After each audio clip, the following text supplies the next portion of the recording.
பதவி ஒழிப்பு என்பது மிக முக்கியமானது. மக்களால் தேர்ந்தெடுக்கப்பட்டிருக்கிற இந்த அரசாங்கத்திற்கு எதிராக அவர் செயல்பட்டுக் கொண்டிருக்கிறார். போராளிகள் குழுக்களோடு போட்ட டாக்குமெண்டை திருத்தி இன்னொரு புதிய டாக்குமெண்ட் போட்டவர், டபுள் டாக்குமெண்ட் போட்டவர் யாரு? RN ரவி. RN ரவி போன்ற மிக மோசமான சனாதனி RSS கும்பலை நாம் விரட்டி அடிப்பது என்பது 2021 நம்முடைய ஆளுநர் RN ரவி இங்கே பதவியேற்றார்கள். நாம் இந்த ஆளுநர் பதவி ஒழிப்பு அல்லது ஆளுநருக்கு எதிரான போராட்டம் 2021 பிறகு மிகப்பெரிய போராட்டங்களாக தீவிரமாக நாம் நடத்தி வருகின்றோம். அவருடைய பதவி ஒழிப்பு என்பது அவர் செயல்பாடுகளிலிருந்து நாம் ஏற்றுக்கொண்டிருக்கின்றோம். இதற்கு முந்தைய ஆளுநர்கள் செயல்பாடுகள் மக்களால் தேர்ந்தெடுக்கப்பட்ட அரசை, மக்களால் தேர்ந்தெடுக்கப்படுகின்ற முதல்வருடைய அந்த மசோதாக்களுக்கு அல்லது அவருடைய முடிவுகளுக்கு கட்டுப்பட்டு கையெழுத்து போட்டு இங்கே அவர்கள் இருந்தார்கள். அது பற்றி கவலை இல்லாமல் அவர்கள் என்ன கிடைக்குதோ அதை வைத்து அவர்கள் இருந்தார்கள். ஆனால் இப்பொழுது இருக்கின்ற ஆளுநர் ரவி அவர்கள் அப்படி அல்ல. அவர் பாரதிய ஜனதா RSS சங் பரிவார கும்பலுடைய பிரதிநிதியாக இங்கே வந்து அவர்களுடைய அஜெண்டாவை, அவர்களுடைய செயல் திட்டத்தை நடைமுறைப்படுத்தக்கூடிய ஒருவராக இங்கே இருப்பதால் தான் இங்கே பிரச்சனை இருக்கின்றது. ஆளுநர் பதவி ஒழிப்பு என்பது மிக முக்கியமானது. மக்களால் தேர்ந்தெடுக்கப்பட்டிருக்கின்ற இந்த அரசாங்கத்திற்கு எதிராக அவர் செயல்பட்டுக் கொண்டிருக்கிறார்.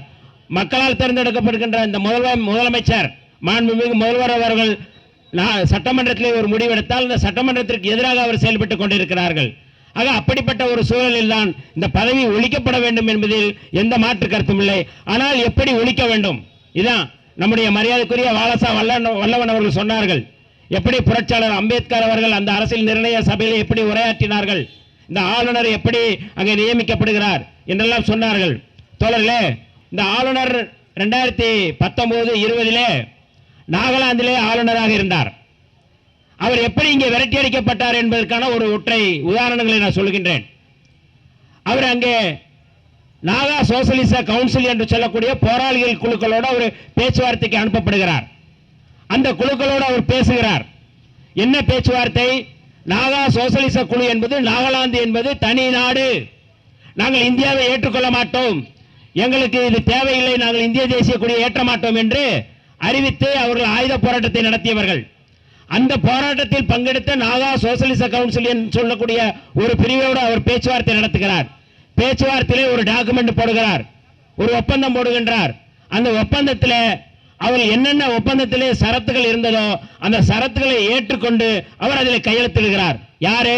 அன்றைக்கு நாகாலாந்திலே ஆளுநராக இருந்த நம்முடைய RN ரவி அவர்தான் அங்கே ஆளுநராக இருந்தார். அப்படி அவர் கையெழுத்து போடும்போது அவர் சொல்லுகிறார்கள், நாகா சோசலிச கவுன்சில் என்ன நிபந்தனைகளை விதித்தது என்றால், நாங்கள் தேசிய கொடியை ஏற்ற மாட்டோம், எங்களுக்கு தன்னாட்சி வேண்டும், அதாவது இந்தியாவுக்குள்ள இருப்போம், ஆனால் நாங்கள் எங்களுக்கான அந்த தேசிய இனத்துடைய விடுதலையை, தேசிய இனத்துடைய உரிமையை பாதுகாப்பதற்கான அந்த விதிகளை நாங்கள் தருகின்றோம், இதை ஏற்றுக்கொள்வதா இல்லையா என்று நீங்கள் முடிவெடுத்துக்கொள் என்று சொன்னபோது அதை ஏற்றுக்கொள்கிறேன் என்று கையெழுத்து போட்டவர் RN ரவி அவர்கள். தோழர்களே, அந்த டாக்குமெண்டை அவர் நாடாளுமன்றத்தில் கொடுக்கிறார், ராஜ்யசபாவில் கொடுக்கிறார்.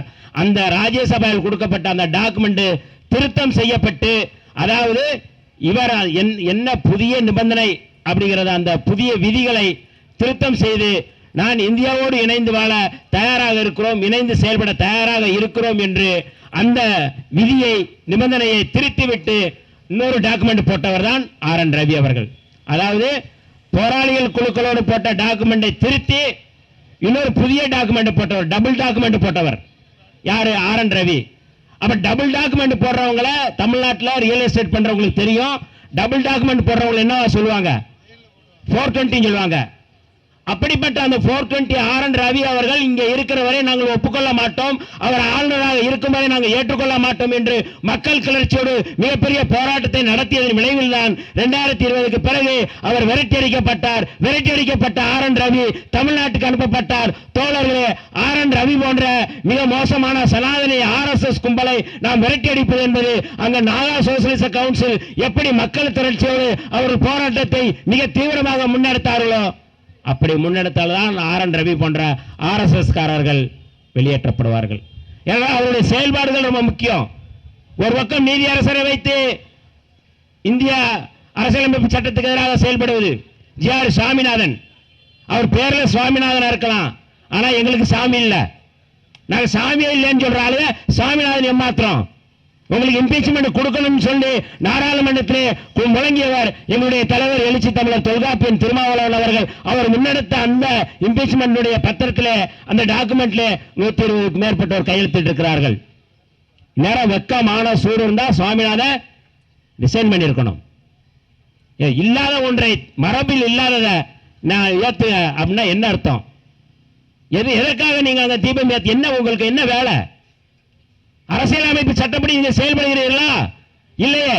நீ அந்த அரசியலமைப்பு சட்டத்தில் நீதிபதியாக இருக்க வேண்டுமானால் புரட்சியாளர் அம்பேத்கர் யாத்து கொடுத்த அந்த அரசியலமைப்பு சட்டத்தில் நீ மதிக்க வேண்டும்.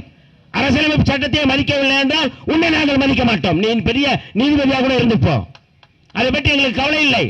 அவர் சொல்றாரு, அதாவது நான் போய் ஆய்வு செஞ்சேன்னு சொல்றாரு. தொடர்களே, இந்த சாலையில் இருக்கின்ற பொதுமக்கள் கொஞ்சம் கூர்ந்து கவனியுங்கள். அவர் நேரடியாக போய் ஆய்வு செஞ்சு இங்கதான் அந்த தீபம் ஏற்றுவதற்கான விளக்கு தூண் இருக்கின்றார்.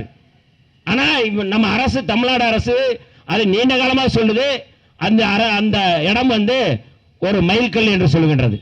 ஆனா நான் போய் ஆய்வு செஞ்சேன்றாரு. நான் அதை ஆய்வு செஞ்சதை அடிப்படையில் தீர்ப்பை சொல்றேன்றாரு. நான் ஜி.ஆர். சாமிநாதனுக்கு வைக்கக்கூடிய கேள்வி, நீங்கள் எல்லாவற்றையும் ஆய்வு செய்துதான் தீர்ப்பு வழங்குறீங்களா? கரூரில் பார்ப்பனர் சாப்பிட்டு போட்ட இலையில் பார்ப்பனர் அல்லாத இந்துக்கள் உருளலாம் சொல்லிட்டு ஒரு தீர்ப்பு வழங்குனீங்களா இல்லையா? அப்ப நீங்க அந்த இலையில உருண்டெடுத்தா போய் தீர்ப்பு சொன்னீங்களா? எச்சிலையில உருண்டுதான் நீங்க தீர்ப்பு சொன்னீங்களா? என்ன மாதிரியான ஒரு அயோக்கியன் இந்த நாட்டிலே நீதிபதியாக இருப்பது என்பது அரசியலமைப்பு சட்டத்துக்கு எதிரானது. இப்படி ஜி.ஆர். சாமிநாதன் ஒரு பக்கம், இந்த பக்கம் ஆர்.என். ரவி போன்றவர்கள் பார்ப்பனியத்தை கட்டமைப்பது, ஒரே நாடு ஒரே மொழி, இந்து நாடு இந்து ராஷ்டிரம், இதை கட்டமைப்பதற்காக படாத பாடுபட்டுக் கொண்டிருக்கின்றார்கள். அதற்காக பாரதியார் எல்லாம் இன்னைக்கு தூக்கிட்டு வந்து பல்லக்கில் சுமக்கிறாங்க. பாரதியாரை தூக்கிட்டு வர்றாங்க. ஆரிய பூமி நம் நாடு என்று சொன்னவர் பாரதியார். பாரதம் என்று சொல்வோம் என்று முழங்கியவர் பாரதியார். ஆனால் அந்த பாரதியாரை வைத்துக் கொண்டு இங்கே தமிழ் தேசியம் பேசக்கூடிய, போலி தமிழ் தேசியம் பேசக்கூடிய சீமான் போன்றவர்கள் தமிழ்நாடு தமிழ்நாடு என்று சொல்லக்கூடியவர் பாரதியார் என்று சொல்லி இங்கே அதுக்கு சப்ப கட்டு கொண்டுகிறார். நம் நாடு யாதெனில் தமிழ்நாடு என்றல் சொன்னது யார்? இளம்பூரணர் சங்க இலக்கியத்தில். பாரதியாருக்கு முன்பு 1000 ஆண்டுகளுக்கு முன்பு முழங்கியது சங்க இலக்கியத்திலே, தொல்காப்பியத்தில் இருக்கின்றது. பாரதியார் சொல்லவில்லை. தமிழீழம் என்று சொல்லக்கூடிய அந்த கருத்தை, அதை நீங்க நாடா அமைஞ்சாதான் தமிழீழம். அதற்கு முன்பு ஈழத்தந்தை செல்வா அவர்கள் சொன்னார்கள், நடக்கவில்லை.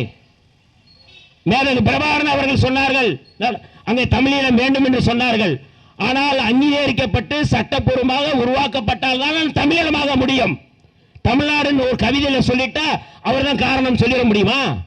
நான் சீமானுக்கு வைக்கக்கூடிய கேள்வி, RSS சங் பரிவார கும்பலுக்கு அடிப்படையாக இருந்து கொண்டு திராவிட கருத்தியலுக்கு எதிராக தமிழ் தேசியத்தை முன்வைப்பது என்பது இந்த மக்களுக்கு செய்யக்கூடிய துரோகம். அதில் பாரதியாரை முன்வைத்து விட்டு பாரதியாருடைய கொள்ளுப்பேரனாக அந்த இடத்துல நீங்கள் முழங்குகிறீர்கள். ஒரு செய்தியை நீங்கள் சொல்ல மறந்து விட்டீர்கள். அந்த செய்தியை நான் இங்கே சொல்கின்றேன்.